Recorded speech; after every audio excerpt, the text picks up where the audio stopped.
दो दो पति के साथ आप सो जाती हैं? नहीं नहीं, कुछ अजीब नहीं लगता है, दोनों तो पति हैं। दोनों। आप सबसे एक बड़ी विनम्र निवेदन है कि आप ये जरूर देखें। क्या?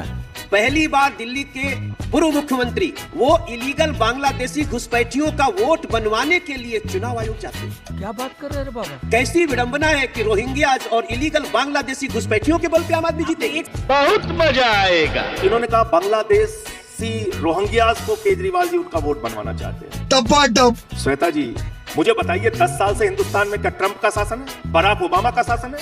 देश के प्रधानमंत्री कौन है? नरेंद्र मोदी जी हैं। बॉर्डर की सुरक्षा किसके जिम्मे है? अमित शाह जी के जिम्मे है। बॉर्डर पार करके त्रिपुरा से, आसाम से, बंगाल से, बिहार पार करके, झारखंड पार करके, यूपी पार करके दिल्ली बांग्लादेशी कैसे आ गए? हमको कुछ नहीं पता। चाहे भीतर आना हो या भीतर आकर बसना हो, ये जिम्मा केंद्र की जिम्मेदारी होती है। यस। सारी उम्र में जो कर जबड़े आ रहा तेरे। कभी आपने बात की हिंदू राष्ट्र की उनसे? नहीं, जरूरत ही नहीं। हम कभी सरकार के भरोसे हिंदू राष्ट्र की नहीं है। एक बात और बड़ी कैसे बनेगा? हम समझाता हूं। हिंदू, इस देश का हिंदू अपने आप को पहले कट्टर हिंदू बनाए, अच्छा, तब भारत हिंदू राष्ट्र। कट्टर हिंदू की जरूरत क्या है?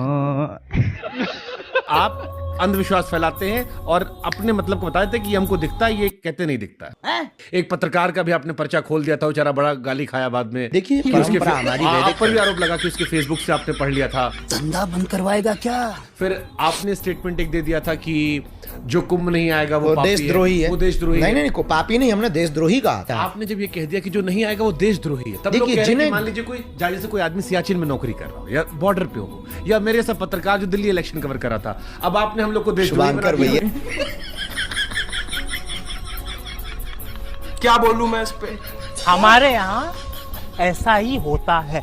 दो दो पति के साथ आप सो जाती हैं? नहीं नहीं, कुछ अजीब नहीं लगता है, दोनों तो पति हैं। दोनों भाई एक साथ ही सो जाते हैं पत्नी के साथ? जी सर। हाँ? बेटा, ये हिंदू शेरनिया है।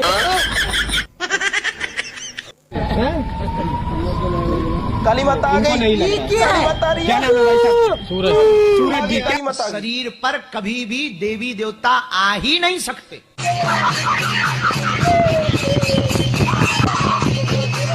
ये कौन सा स्टेप है भाई? हैं? वो ये क्या है? ओए अंधभक्तों, थू है ऐसे हिंदुओं पर। ये हैं तारा और सितारा। बेघर, गरीबी और अकेलेपन की जिंदगी से तंग आकर इन दोनों ने एक जोड़ी बनाई। बस फिर क्या था, चल पड़े चोरी और ठगी के रास्ते पर। अनभक्तो, ये सच है क्या? ट्राई करके देख लेना। गूगल पे भी सर्च करो बैठे बैठे आप कि सबसे भ्रष्ट राज्य कौन सा है, तो मध्य प्रदेश का पहले 3 राज्यों में नाम आता है। बात तो सही है। फिर कहो सबसे ज्यादा भ्रष्ट मंत्री किस पार्टी के हैं, तो बीजेपी का नाम नहीं आए तो मुझे अभी यहाँ पे क्रिटिसिज्म करने लग जाना। फिर गूगल से पूछो सबसे ज्यादा बलात्कारी नेता किस पार्टी के हैं, तो बीजेपी का नाम नहीं आए तो मुझे क्रिटिसाइज करना। अनभक्तो, एक बार गूगल में ट्राई करके देख लेना। तेरी माँ की जान बचाने के लिए क्या कर सकती है तू? बलि चढ़वा, बकरा और बकरी की, दोनों की। हाँ हाँ, दोनों लेके आ, उसके ऊपर से उसको आने वाले शनिवार को यहाँ पे बलि चढ़वाया इस मंदिर में। और अब ये क्योंकि काली के मध्य चढ़ेगी तभी काली काल को खाए। वो ये नहीं चाहती बकरा पकड़ के ले काट दो, म्याऊं बोले तेरे से, बोले माँ प्रसन्न हो गई, नाचो। अगर तुझे बहुत ही खून देने की जरूरत तो अपना खून दे माँ को, तब माने कि हाँ माँ को तू पसंद करता, काट अपना और पिला के ले माँ, अगर तू खून ही चाहती तो। थारा मूड खराब कर दिया। हम मुसलमानों के विरोधी नहीं है भैया ना। इस देश को आजाद कराने में मुसलमानों ने भी सहयोग दिया। आंखों में बीमारी है तो एक एक बूंद गाय का मूत्र आंखों में डाल लो, आंखों की बीमारी मिट जाएगी। कान में बीमारी है, कान में डाल लो, कान की बीमारी मिट जाएगी। सिर के बाल अगर झड़ते हो और बहुत ज्यादा रूसी आती हो, डैंड्रफ, गोमूत्र को पानी में मिला के बाल की मालिश कर लो, वो भी बीमारी मिट जाएगी। पांव में ठेक पड़ जाती है कई बार और पांव कट जाते हैं, फट जाते हैं, क्रैक्स, गाय मूत्र की मालिश करके रात को सो जाओ, ये बीमारी भी मिट जाएगी। खाज हो जाए, खुजली हो जाए, गोमूत्र की मालिश करो, खाज खुजली मिट जाएगी। दाद हो गया, एक्जिमा, सोराइसिस, उस पर मालिश करो, वो भी मिट जाएगी। ऐसी बीमारी नहीं जो गोमूत्र से ना मिटे, बस इसको पीना है और लगाना है। अब बहुत लोग कहते हैं गोमूत्र पिएंगे कैसे, उसमें बास आती है। तो मुझे ये बताओ, दारू कैसे पी लेते हो? उसमें तो और भी बास आती है।